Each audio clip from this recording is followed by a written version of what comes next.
മറ്റ് ആളുകളുടെ വിജയങ്ങൾ കാണുമ്പോഴേ ചെറിയ നിരാശ തോന്നാറുണ്ടോ നിങ്ങൾക്ക്? ലൈറ്റ് അസൂയൊക്കെ വരാറുണ്ടോ? എന്നാൽ ഇത് നിങ്ങൾ കാണണം. ചില പൂക്കൾ നേരത്തെ വിരിയും, ചില പൂക്കൾ വൈകും. അതിൻ്റെ അർത്ഥം വൈകി വിരിഞ്ഞ പൂവിന് ഭംഗി കുറവാണെന്നല്ലല്ലോ. ഓരോരുത്തർക്കും ഓരോരുത്തരുടെയും വസന്തമുണ്ട്, അതിൻ്റെ ഒരു സമയമുണ്ട്. അപ്പോൾ നമ്മൾ ജീവിതം ഒരു മത്സരമാക്കി കാണാതെ, ഓട്ടമത്സരമല്ല ജീവിതം, ജീവിക്കാൻ വേണ്ടി ആസ്വദിച്ച് ഓരോ നിമിഷത്തിലും നമ്മൾ ജീവിക്കുക.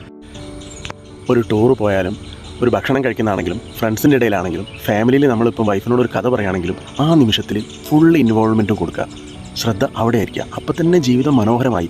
നമ്മൾ എവിടെയാണോ അവിടെയുള്ള ആളായി മാറുമ്പോൾ തന്നെ ജീവിതത്തിൽ പകുതി നമ്മൾ വിജയിച്ചു എന്നുള്ളതാണ് സത്യം. ചില ആളുകൾ 20 വയസ്സിൽ തന്നെ വിജയിക്കും, ചില ആളുകൾ അത് 40-ലായിരിക്കും, ചിലർക്കത് 60-ആയിരിക്കും. അപ്പോൾ ഒരു വിത്ത് മുളയ്ക്കാൻ പോലും ഓരോന്നിനും അതിൻ്റെതായ ഒരു സമയമെടുക്കും. അതുപോലെ തന്നെയാണ് നമ്മളെ ജീവിതം എന്ന് മനസ്സിലാക്കുക.